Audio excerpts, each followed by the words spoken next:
안녕하세요. 저는 50대 초반의 남자입니다. 제가 이 글을 쓰게 된 이유는 눈물 없는 저라는 남자가 눈물을 흘리게 된 이야기를 들려드리고 싶어서인데요. 사람이 살다 보면 눈물 흘리는 것쯤 어떻게 생각하실지 모르겠지만 제 인생에서 제법 특별한 일이라 너무 오랜 기억으로 남을 것 같아서 털어놓고 싶네요. 저는 소위 공대생 출신입니다. 그 중에서도 특히나 공감 능력이 떨어진다는 말을 들었죠. 제 딴에는 제법 이성적이라는 생각을 하며 나쁘지 않다고 여겼습니다. 그래서 더 냉정하고 냉철하게 말하곤 했던 것 같습니다. 그러다가 만나는 여자들에게도 다 차였죠.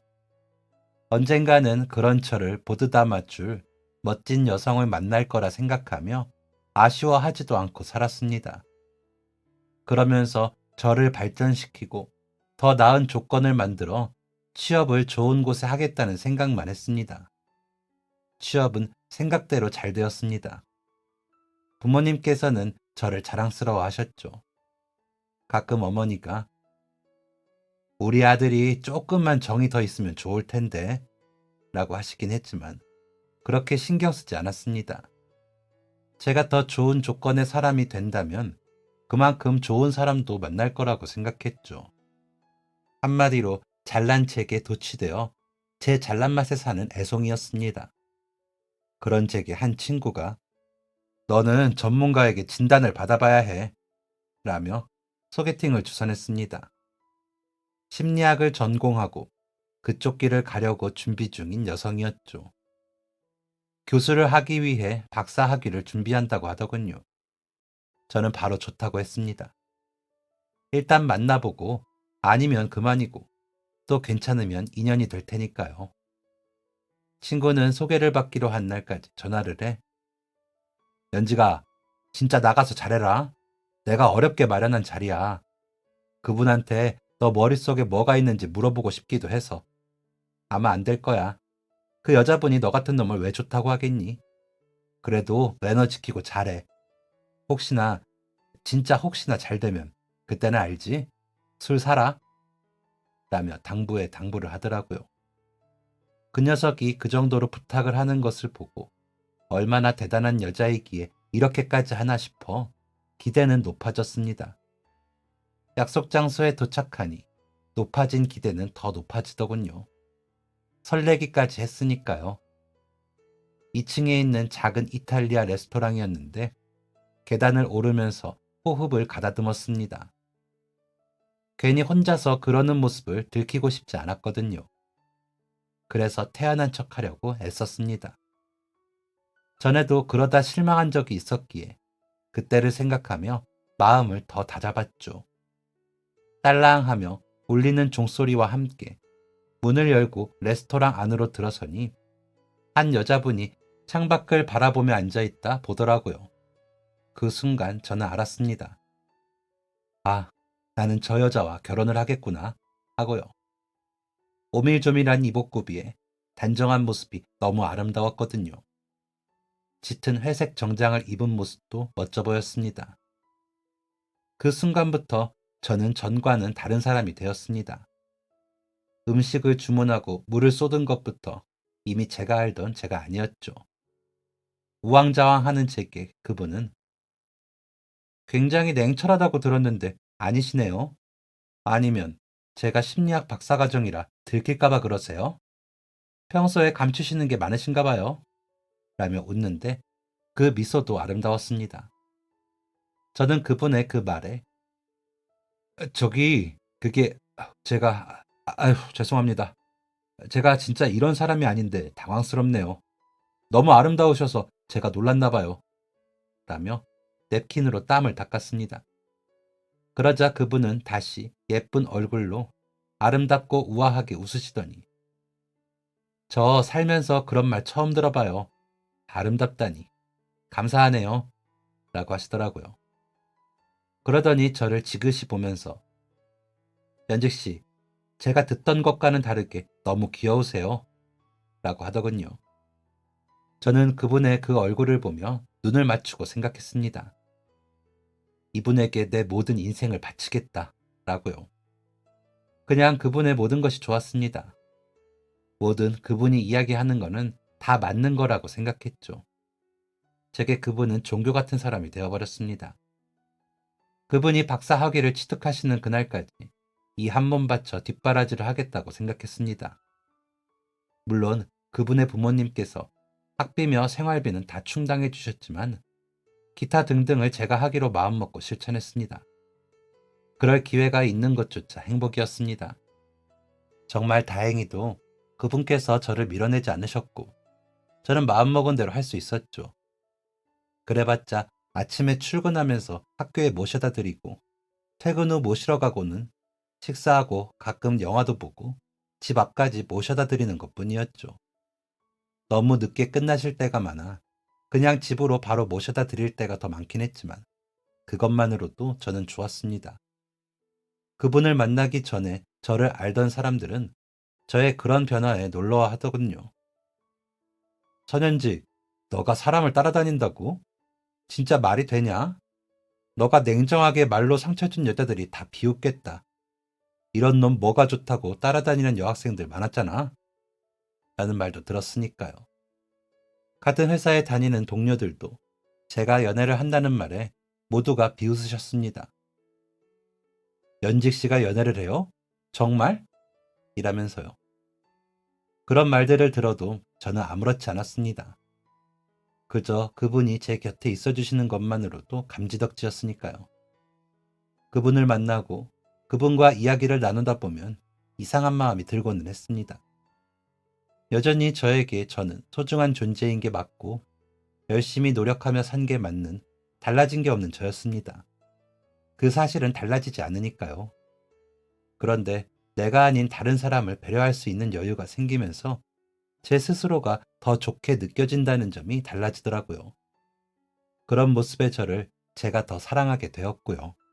전에는 멜로디나 악기 연주를 위주로 음악을 들었다면 어느새 가사에 귀를 기울이고 그 마음을 이해하기도 하게 되더라고요. 그러다 한두 편씩 시도 읽기도 했고요. 전에는 다른 사람의 감상에 관심이 없으니 제대로 헤아리거나 알고 싶어 하지도 않았거든요. 그리고 무엇보다 달라진 저를 주변에서도 더 찾고 좋아하더라고요. 그러면서 업무 능률도 더 오르기도 했고요. 사람이 혼자 사는 게 아닌데 혼자만 잘난 척하며 스스로에게 취해있던 제 과거가 부끄럽기도 했습니다. 그러면서 저는 정말 더 나은 사람이 되었죠.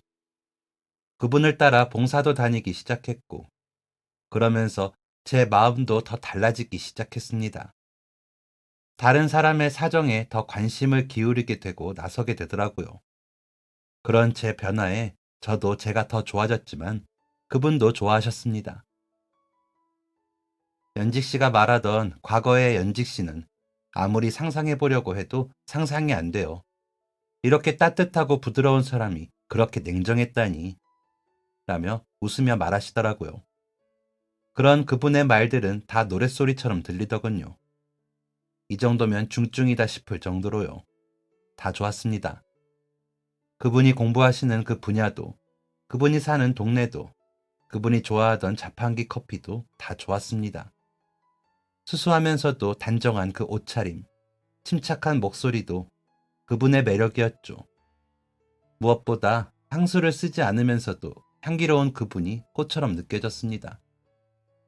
부모님께서도 그런 저에게 도대체 어떤 아이이기에 우리 아들이 이렇게 달라졌을까? 라며 그분에 대해 묻기도 하셨습니다. 심리학 전공이라 저에게 뭔가를 한 거 아니냐며 의심을 하시기도 했습니다. 하지만 그분은 한 게 없으셨습니다. 제가 그분에게 맞는 사람이 되고 싶어 자연스레 바뀐 거니까요.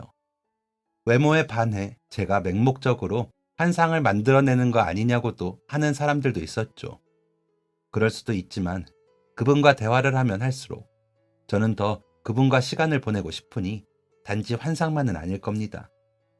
영향은 받을 수 있겠죠. 그분과 소통이 잘 되는 사람이 되고 싶어 노력하는 줄도 모르고 노력하고 있었으니까요.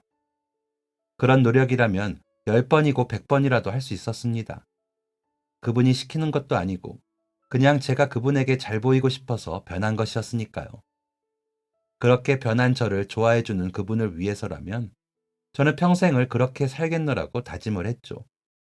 그분이 박사학위 논문 취득이 확정이 된 날, 저는 그분에게 청혼을 했습니다. 얇은 링 반지를 가지고 와서 청혼해달라는 그분의 말을 기억했다가 차에 앉아서 반지를 내밀며 청혼을 했습니다. 그분은 그런 저를 꼭 안아주시더니 그러겠다고 이야기해 주시더군요. 부모님도 아니고 누가 이렇게 나를 위해 애를 쓰고 살겠어? 그런 사람과 결혼하지 않는 사람이 바보지. 당신처럼 좋은 사람을 만나게 된 걸 너무 감사하게 생각해요. 라며 제 마음을 어루만져 주었죠. 그렇게 그분과 저는 부부가 되었습니다. 청혼을 하고 결혼 준비를 하면서도 다른 사람들은 도대체 왜 결혼 준비하다 싸우고 헤어지기까지 할까 하는 의문이 생길 정도였습니다. 뭐든 둘 다 좋아했고 뭐든 같이 준비했습니다. 요즘처럼 반반 결혼을 주장하는 시대에 집은 남자가 해야지 라는 말이 우습게 느껴지겠지만 저와 아내는 그런 구분 없이 저희가 가진 선에서 소박하게 시작하게 되었습니다. 부모님께서 이루신 것들을 보고 자라며 당연히 제 몫이라고 여겼는데 아내는 그간 우리 키워주시느라 고생하셨으니까 이제는 건강한 몸과 마음으로 우리끼리 시작해야죠. 라면서 고생을 자처했습니다. 그래서 투룸형 오피스텔에서 신혼살림을 차렸습니다. 아내가 출강하게 된 학교와 제 회사의 중간 지점에 있는 회사였습니다. 집안일도 잘 나눠서 했습니다. 저는 제가 다 해도 되는데 나눠서 해주더라고요. 아내는 그렇게 좋은 사람이었습니다. 제가 더 사랑하는데 그 마음을 이용하지도 않았고 오히려 제 마음을 존중해 줄 줄 아는 사람이었죠. 그런 아내를 만난 건 제 인생에서 가장 큰 행운이자 행복이었습니다. 부모님도 젊은 사람 같지 않게 소박한 아내의 모습에 처음부터 잘 대해주셨습니다. 처갓집의 장인 장모님께서는 아내와 꼭 닮으셔서 다정하셨고요. 양가 어른들 모두 저희만 행복하다면 다 괜찮다고 하셨습니다. 그래서 저희는 더 행복해지려고 노력했습니다. 아이도 낳고 열심히 육아를 했습니다. 유난히 엄마를 따르는 아이들에게 아빠가 해줄 수 있는 일을 찾아서 해가며 살았습니다. 그러다 보니 저희 가정을 보고 모범적이라는 분들도 생기시더라고요. 그 흔한 고부 갈등, 장서 갈등도 없고 무엇보다 아내와 함께하는 시간이 세상에서 제일 재미있는 시간이라 그렇게 보냈을 뿐인데 저희가 보기 좋으셨대요. 회식이 있어도 아내가 보고 싶었고 어떤 날은 아내가 외출에 없는 집을 들어갈 때 심장이 쿵쿵하고 아플 만큼 아내는 제게 소중한 존재였습니다. 아이들은 그런 저에게도 엄마가 하듯이 대해주었습니다. 아내를 만나고부터 저는 뭐든지 다 좋게 변하는 게 신기할 정도였습니다.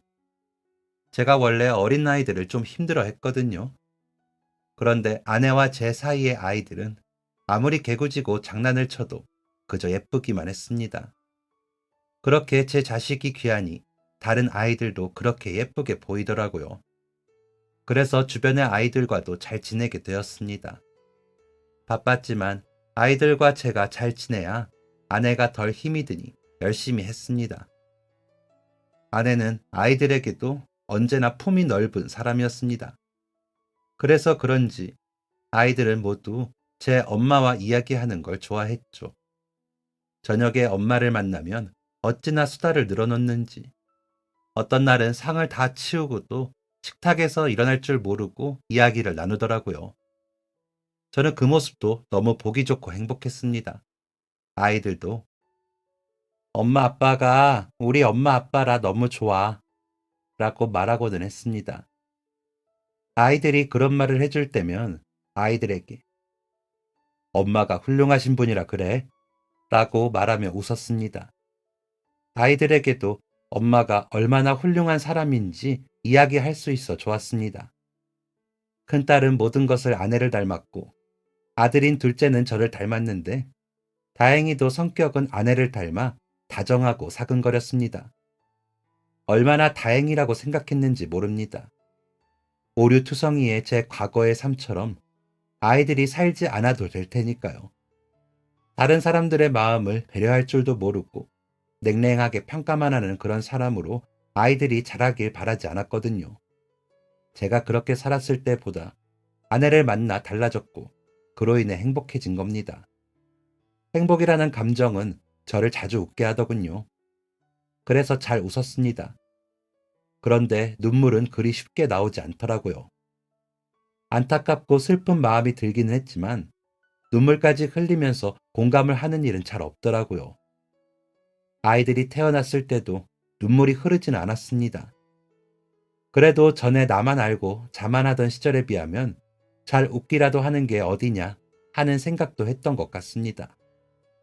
그래서 눈물이 남들에 비해 없다는 걸 알았어도 별 신경을 안 썼습니다.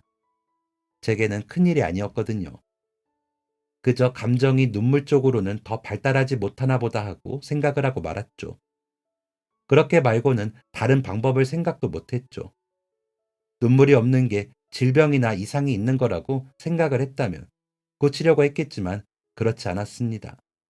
진짜 별거 아니었고 눈물 좀 흘린다고 별 말도 없었으니까요. 그러다 그 일이 일어나고 말았습니다.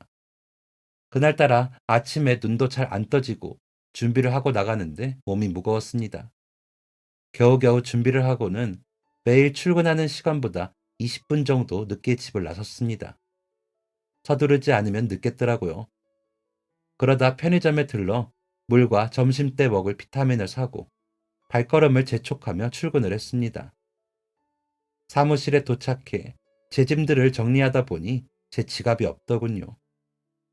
아마도 편의점에서 계산을 하고 나오는 길에 떨어뜨린 것 같았습니다. 지갑을 편의점에서 보고 본 기억이 없었거든요. 그래서 얼른 카드 회사에 전화를 해 분실 신고를 하고 인근 파출소에 가 지갑을 잃어버린 경위에 대해 말씀드리고 혹시나 누군가 주워다 주면 연락 주시라고 연락처도 남겼습니다. 편의점에 가서도 마찬가지로 했고요. 지갑 안에 현금 5만 원 정도 만 원짜리로 있던 것은 못 찾겠다 싶었습니다. 그런데 그 지갑이 아내가 선물해 준 것이고 아이들이 제게 써준 편지들과 가족 사진이 있었기에 꼭 되찾고 싶었거든요. 그래서 백방으로 찾으려 노력했습니다. 전 같으면 어차피 찾을 확률도 낮은데 뭐하러 그 고생을 하냐며 안 했을 겁니다. 하지만 그 지갑은 제게 그만큼 소중한 물건이었기에 찾고 싶어 무모한 짓을 했던 거죠. 그런데 기적이 일어난 걸까요? 지성이면 감천이랬다고 지갑을 찾았다고 편의점 쪽에서 연락이 왔더라고요. 며칠 걸리긴 했지만 찾았다는 연락을 받고 얼마나 기분이 좋았는지 모릅니다. 늦었다고 서두르던 제 스스로의 모습을 엄청 다그치고 있었거든요. 집에서 회사까지 얼마나 걸린다고 그 사이에 지갑을 잃어버린 제 자신이 밉더라고요. 신혼집이던 투룸 오피스텔에서 바로 옆 아파트 단지로 이사하면서 걸어 다니기 좋다고 아무리 늦어도 지각은 안 하겠다며 그렇게 좋아해놓고 그 길에서 지갑을 잃어버리냐고요. 지갑은 한번 잃어버리면 찾기 힘들다고 생각했기에 지갑을 찾았다는 그 말이 얼마나 기적처럼 느껴졌는지 모릅니다. 신이 나서 가보니 편의점 사장님께서 저 할아버지께서 지갑을 주우셨나 봐요. 그런데 라고 하시기에 돌아보니 허름한 옷차림에 매우 지쳐 보이는 할아버지 한 분이 안절부절하고 계시더라고요. 편의점 사장님이 제게 말을 하자 눈이 동그래지셔서 제 쪽을 보시는데 굉장히 곤란한 표정이시더라고요. 저는 자리를 비우고 나왔기에 얼른 감사 인사를 하고 돌아가야겠다 싶었습니다. 분위기상 그 할아버지께서 지갑을 찾아주신 것 같아서요. 그런데 저를 보시면서 바들바들 떨더니 갑자기 무릎을 꿇으시는 겁니다. 너무 놀라 어르신 왜 이러세요? 일어나세요. 라며 할아버지를 일으켜 세웠습니다. 제가 일으켜 세우자 일어나신 할아버지는 연신 허리를 굽히시며 미안합니다. 미안합니다. 하시더라고요. 그래서 어르신께서 제 지갑 찾아주신 거 아니에요? 왜 미안하십니까? 제가 감사해야죠. 라고 말씀을 드리니 제가 며칠 전에 이 지갑을 이 앞에서 주웠어요. 폐지 받으러 매일 오거든요. 지갑 안을 살펴보다 돈이 있는 걸 보고 내가 순간적으로 이 편의점에서 간식을 좀 사느라 5천 원 정도 썼어요. 미안합니다. 내가 쓰고 며칠 동안 일해서 채워놓으려고 했는데 매일 폐지를 모아 먹고 살다 보니 미안합니다. 미안해요. 라며 다시 고개를 숙이시더라고요. 할아버지께 지갑을 받아들고는 안을 살펴보니 모두 다 그대로인데 10,000원짜리 한 장이 5,000원짜리로 되어 있더라고요. 곁에서 그 모습을 보던 편의점 사장님은 그 할아버지가 사정이 안 좋으신데 손녀하고 손자까지 떠맡아 키우시느라 순간적으로 욕심이 나셨나 봐요. 그 5,000원도 아이들 간식 사셨어요. 그날따라 간식을 많이 사시기에 무슨 일인가 했거든요. 그래서 기억해요. 제가 참견할 일은 아니지만 크게 잃어버리신 거 아니면 한 번만 봐주시면 안 될까요? 할아버지가 너무 안 되셨어요. 라며 할아버지의 사정을 전하시더라고요. 그래서 안에 남은 현금을 다 꺼내 그럼요. 저는 지갑만 그대로 찾은 거에 감사한걸요. 제 실수로 잃어버린 지갑을 찾아주셔서 감사합니다. 이 돈은 사례금이에요. 더 드리고 싶은데 카드를 다 분실신고를 해놓아서 지금 드릴 수 있는 게 이것뿐이네요. 라며 남은 현금을 다 꺼내드렸습니다. 진짜로 지갑을 찾은 것에 너무 감사했고 아내와 전에 봉사로 갔었던 보육원에서 돌아가신 할아버지 이야기를 하며 눈물 짓던 아이 얼굴이 떠올라 할아버지가 안쓰러워 보였습니다. 그랬더니 할아버지는 제 얼굴을 한번 보시더니 막 우시면서 고맙습니다. 고맙습니다. 내가 경찰서 갈 것까지 각오를 하고 오늘 술에도 안 들고 나왔거든요. 세상에 이렇게 좋은 사람이 있어요. 세상에 이렇게 큰 돈을. 이만큼 돈이면 우리 세 식구 며칠을 먹는데 고맙습니다. 라며 고개를 또 숙이시더라고요. 그런 할아버지의 모습을 보는데 가장의 무게라는 게 느껴지더군요. 그런 할아버지를 부축해 어휴 할아버지 힘내세요 라고 말씀드리고 편의점 사장님께도 감사 인사를 하고 있는데 할아버지께서 자리에 주저앉으시더라고요. 깜짝 놀라 할아버지를 다시 보는데 할아버지께서는 기운이 없으신지 못 일어나시더라고요. 그 모습을 보신 편의점 사장님께서는 얼른 생수 하나를 따 할아버지께 드리시더라고요. 손 발을 벌벌 떨고 계시는데 도저히 그냥 보내드릴 수가 없었습니다. 아무래도 기력이 없으셔서 그런 것 같아 마침 방학이라 집에 있는 아내에게 전화를 했습니다. 여보, 차 좀 가지고 여기로 좀 올래요? 라고 했죠. 아내도 놀랐는지 얼마 지나지 않아 차를 가지고 왔더군요. 그래서 할아버지를 부축해 할아버지 병원으로 가세요. 이대로 댁에 가셨다가 쓰러지실 것 같아요. 라고 하자 아닙니다. 아닙니다. 집에서 아이들이 기다려요. 너무 쉽게 용서를 받고 도움도 받으니 긴장이 풀려서 그래요. 괜찮습니다. 저 신경 쓰지 마시고 가세요. 바쁘실 텐데 저 때문에 시간을 너무 쓰셨습니다. 라며 다시 고개를 숙이시더라고요. 그래서 그럼 댁에라도 모셔다 드릴게요. 그냥 보내드렸다가 무슨 일 나실까봐 제가 걱정이 돼서 그래요. 라고 하며 할아버지를 부축해 차에 모셨습니다. 아내는 놀란 눈치이지만 운전석에 앉더니 할아버지 댁이 어디세요? 라며 친절하게 묻더군요. 제게는 무슨 일인지 묻지도 않고요. 그런 아내를 보며 다시 한번 감탄하며 할아버지를 모셔다 드렸습니다. 제 연락처를 드리며 혹시나 몸이 너무 안 좋으시면 연락 주세요. 지갑 찾아주신 은인인데 제가 그 정도는 할 수 있죠. 라고 했더니 아무 말 없이 받아드시고 고개를 숙이시며 인사만 하시더라고요. 그런 할아버지께 인사를 하고는 돌아서는데 마음이 개운하지 않았습니다. 너무 지쳐있는 할아버지의 그 모습이 자꾸 떠오르더라고요. 아내에게 무슨 일인지 설명을 하는데 회사 앞이더군요. 회사와 얼마 멀지도 않은 곳에 그렇게 허름한 동네가 있다는 것도 놀라웠지만 어쩌면 할아버지를 만난 적이 더 있을 것 같더라고요. 그 정도로 근거리에 있는 집에 사시더라고요. 아내는 이야기를 듣더니 할아버지가 가난하셔도 염치는 안 버리셨네. 오히려 큰 소리 치시는 분들도 많다던데. 큰 소리가 뭐야? 지갑은 버리고 돈만 챙기지. 할아버지가 너무 순수하시다. 라고 하는데 그제야 제가 할아버지가 계속 떠오르는 이유를 알겠더라고요. 요즘 보기 드문 그 순수함에 제가 충격을 받은 거라는 생각이 들었습니다. 할아버지께서 그렇게 순수하신데 손자들은 또 얼마나 순수할까 싶어 뭐라도 더 해야겠다는 생각도 들었고요. 그래서 며칠 후 편의점에 들려 할아버지가 사가셨다는 간식이 무엇인지 물어 더 샀습니다. 그리고는 마트에 들러 아이들이 쓸만한 생활용품과 아이들이 먹을 만한 반찬들을 좀 샀습니다. 뭐라도 챙기고 싶었거든요. 언덕길을 오르며 땀이 흘렀지만 즐거운 마음으로 할아버지 댁 앞으로 갔습니다. 때마침 리어카를 끌고 출발하시려는 할아버지가 보이더군요. 저를 보시자 리어카를 내려놓고 여기까지 무슨 일이십니까? 하시며 눈이 커다래지셨더라고요. 그래서 손주분들 간식이랑 반찬 좀 될 만한 걸로 좀 샀어요. 안에다 들여놔도 될까요?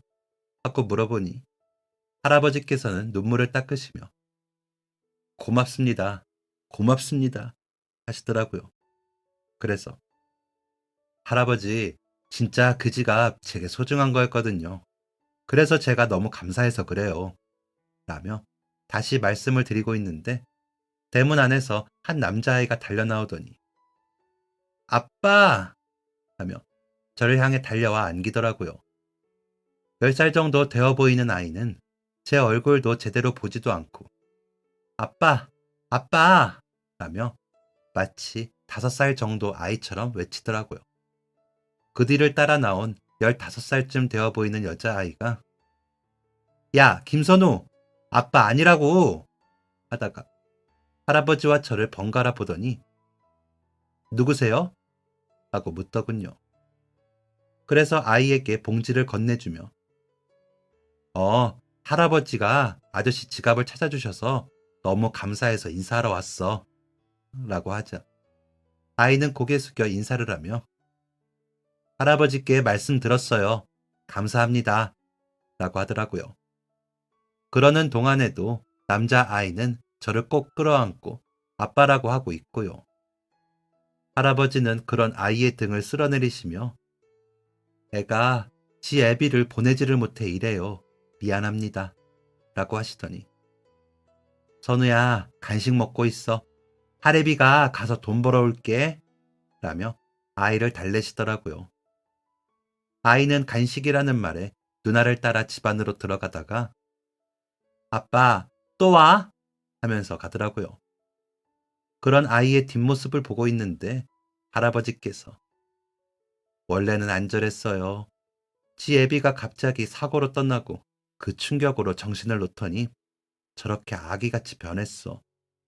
그러더니 남자 어른만 보면 아빠라고 하더라고요. 놀라셨죠? 미안합니다. 라고 하시는데 마음이 안 좋더라고요. 그날 저녁 아내에게 낮에 있었던 일을 이야기하며 충격으로 아이가 그렇게까지 퇴행할 수 있는 거야? 라고 물었더니 아내는 가능하지. 아마 아빠가 가장 행복했던 그 기억의 나이로 가 있을 거야. 아빠와의 헤어짐을 인정하고 싶지 않아서 너무 안 됐다. 나도 한번 가서 아이들을 보고 도움이 될 만한 일을 알아봐야겠어요. 라고 하더군요.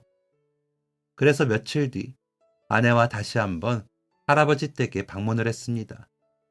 아이가 좋아하는 간식과 아이들이 끼니로 먹을 수 있는 반찬들을 챙겨서요.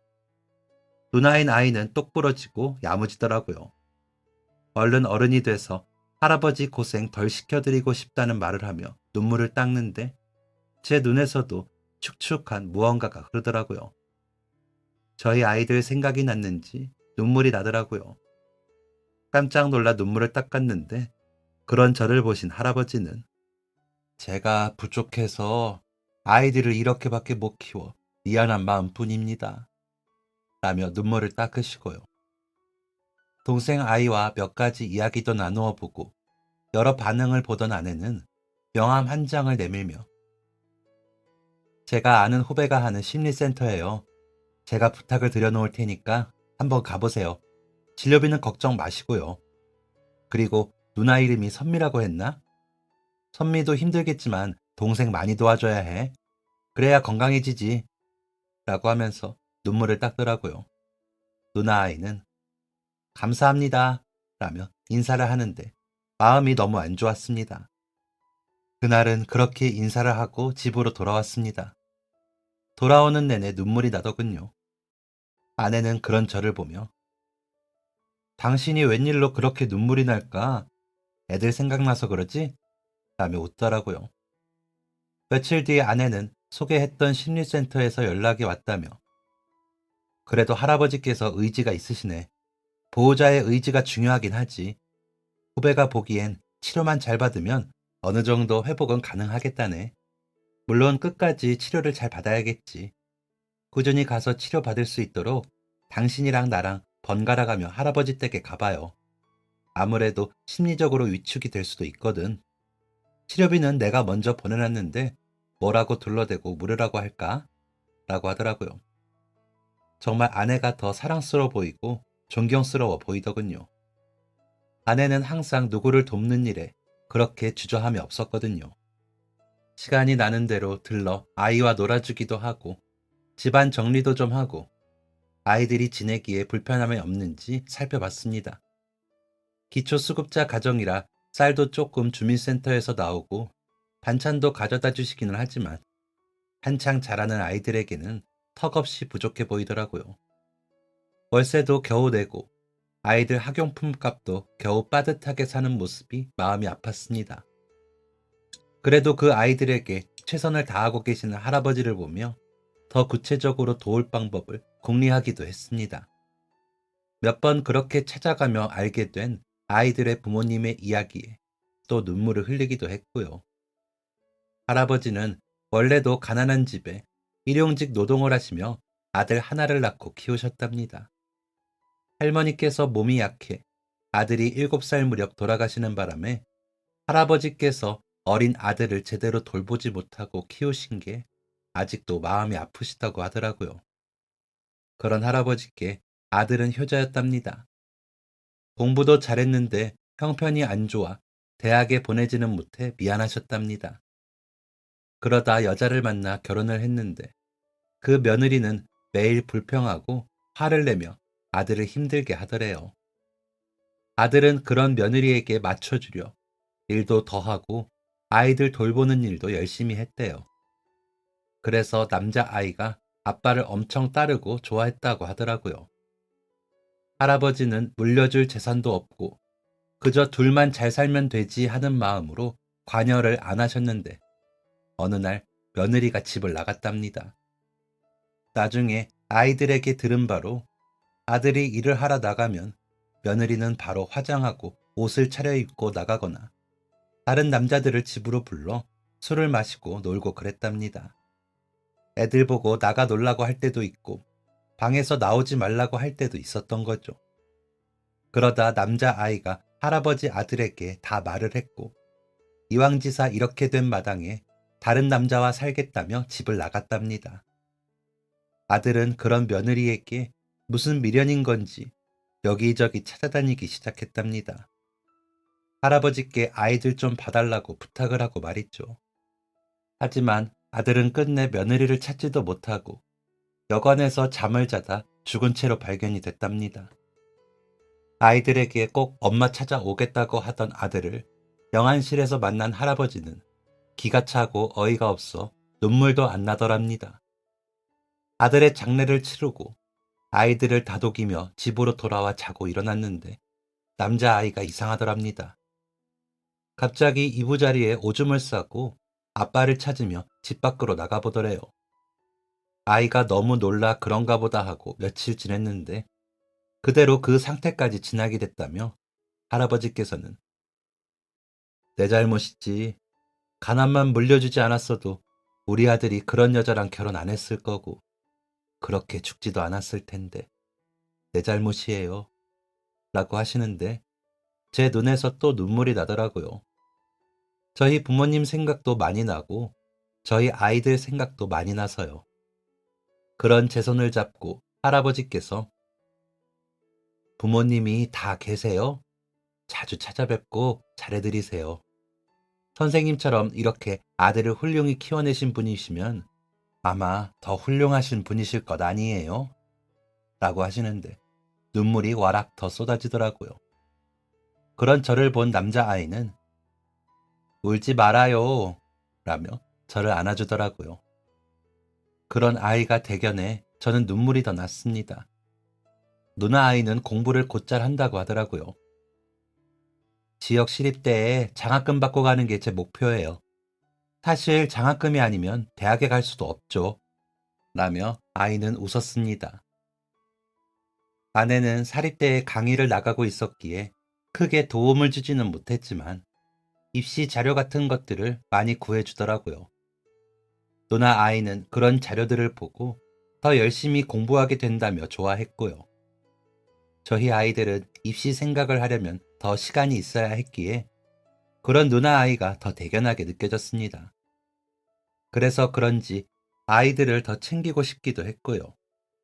몇 년을 그렇게 할아버지 댁과 교류를 하면서 지냈습니다. 남자 아이인 선우는 전보다 더 또렷해지고 밝아졌습니다. 물론 아무에게나 아빠라고 하지도 않게 되었고요. 대신 아빠의 사진을 보며 눈물을 닦는 아이가 되었습니다. 누나인 선미는 목표했던 대로 시립대에 장학금을 받고 입학을 하게 되었고요. 고등학교에 가면서는 아내와 더 자주 왕래를 하며 상담도 하고 묻기도 하더니 목표한 걸 이루어내더라고요. 필요한 선물을 해주고 싶은데 아르바이트 하느라 바빠 얼굴 보기도 힘들어지더라고요. 저희 딸은 당연히 여자니까 화장품이나 그런 게 좋겠지. 대학 가면 꾸미고 싶은데 라고 하더라고요. 그때 딸이 초등학생이라 너는 그런 거 어떻게 알았어? 라고 물으니 아빠는 당연히 알죠. 아빠는 그렇게 여자 마음을 몰라서 어떻게 엄마랑 결혼했어요? 라고 하더라고요. 그래서 딸의 의견대로 너무 과하지 않을 만한 제품을 골라 선물하기도 했습니다. 물론 선미는 별로 좋아하진 않았습니다. 나중에 아내에게 그랬다고 하더라고요. 화장을 하거나 꾸미는 일을 할 때 엄마 생각이 나요. 그 사람처럼 될까봐 겁이 나기도 하고요. 라고요. 아내는 그런 선미의 말에 너무 가슴 아파하며 부모가 아이들을 병들게 했어 라며 울더군요. 저도 또 눈물이 났습니다. 그리고 다시 한번 감사하게 되더군요. 좋은 부모님 밑에서 자라 좋은 가정에서 자란 아내를 만나 아이들에게 큰 고난을 주지 않고 키울 수 있다는 것 자체로 감사하더라고요. 그런 마음으로 선우와 선미에게도 좀 더 도움이 되고 싶었습니다. 그렇게 착한 아이들이 자신을 탓하며 자라지 않기를 바라기도 했고요. 그러고 며칠 뒤 선우를 보러 할아버지 댁에 갔는데 할아버지께서 무슨 좋은 일이 있으신지 밝은 얼굴이시더라고요. 그래서 왜 그러신가 봤죠.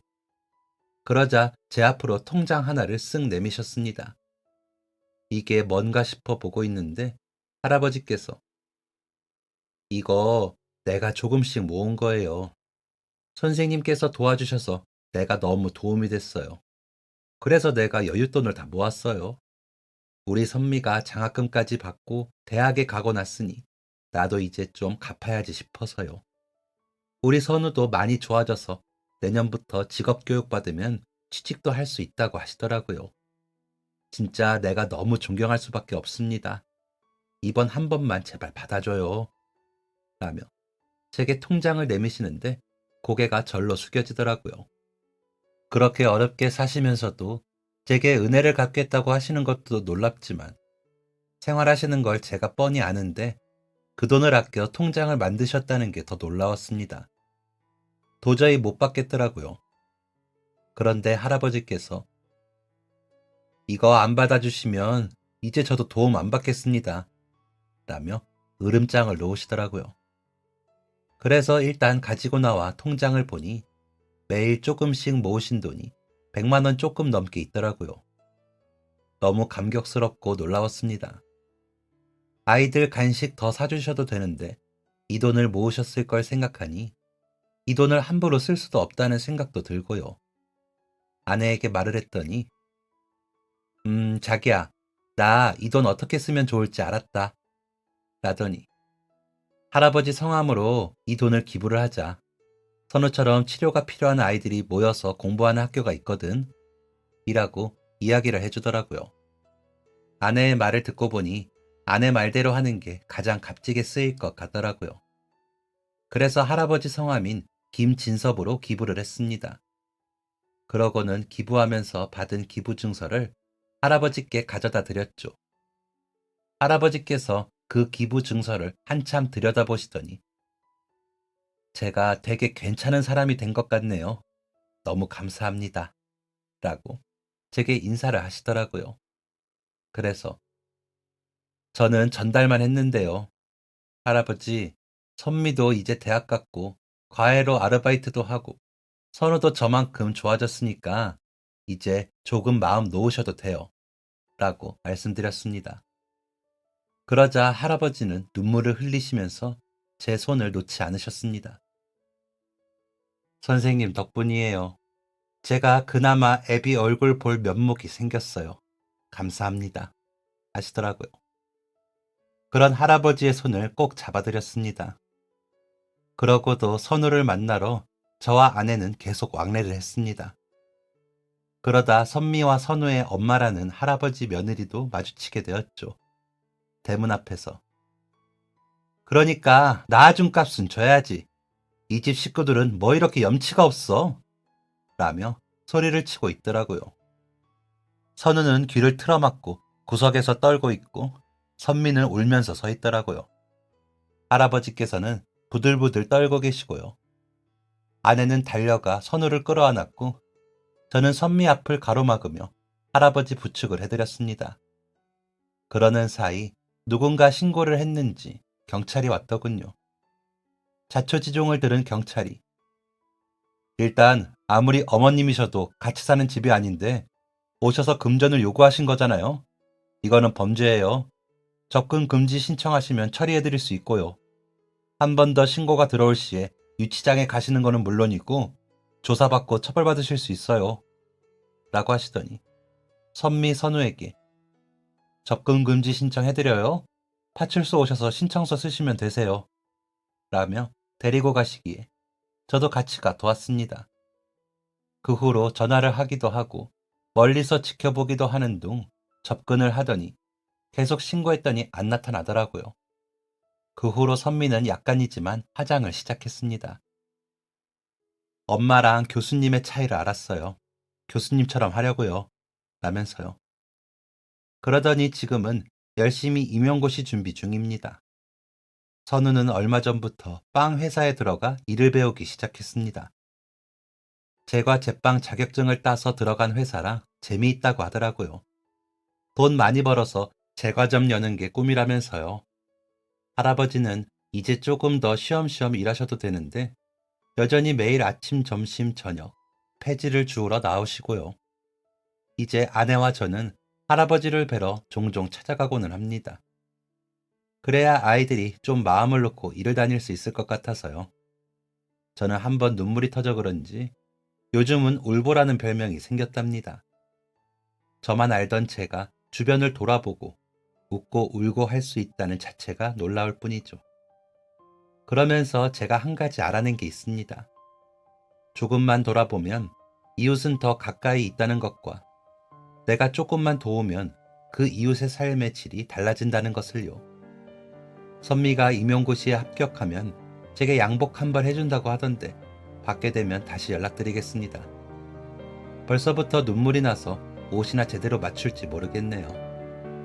여러분들도 저처럼 행복해지시길 바라겠습니다.